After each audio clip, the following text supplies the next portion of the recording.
If I wasn't a professional bodybuilder, if I had not continued with my professional bodybuilding career at that point, that critical point where I went to Night of Champions, I wouldn't have taken steroids after. I would have stopped. Right. You know?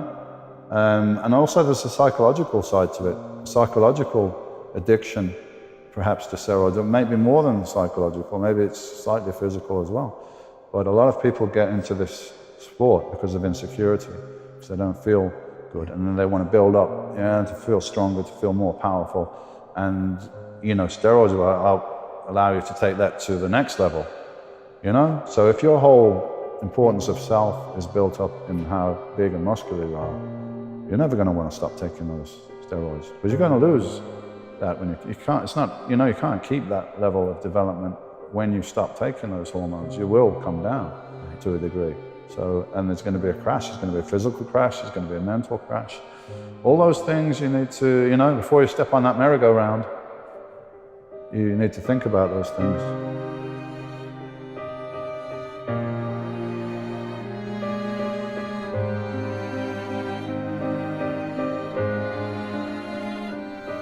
I take steroids because I want to look the best. I don't ever want to feel like I'm second best. I want to look the best. And in terms of widespread, it's all over. Every single gym has it.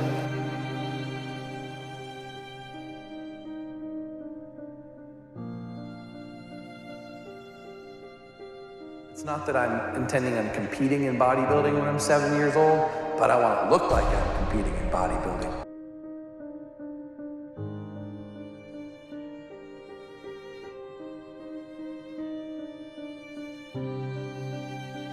The top pro bodybuilders are men that can have the genetics, have the will to train hard and live that discipline, and respond to steroids and tolerate steroids without crashing, at least early enough, because they can take it. Their bodies are incredible, but they won't take it for long.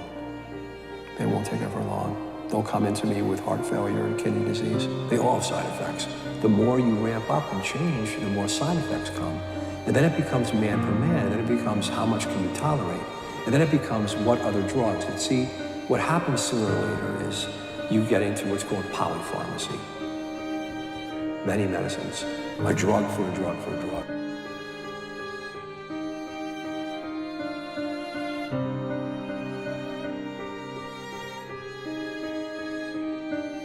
Most common questions I also get is, did we take steroids? Because now, of course, drugs is such a big issue in sports. And the answer is yes. It was just in the beginning stage, because bodybuilders in those days just experimented with it. But it was not illegal. We talked about it very openly. I mean, anyone that was asked, do you take steroids? Yeah, I take 3 Dianabol a day. Or someone else would say, I will take this, and that. It was not an illegal thing.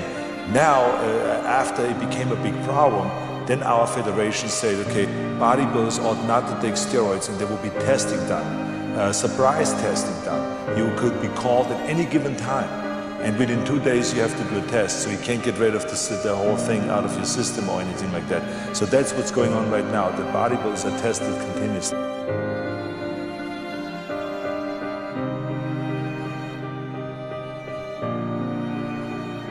It just worked out perfectly. I mean, I look back at my career, and as we get deeper in the conversation about it, I don't really regret anything. I thought that was the right age for me to start. I was more focused on, okay, this is the turning point in my life. This is really what I want to do. I started pursuing, like, what my passion I learned was weightlifting. I mean, I love to be in the gym. And I always tell everyone it wasn't about the body, it was about the mind at first. And then it turned into, when I saw the progression of the body, that's really what kept me motivated to continue.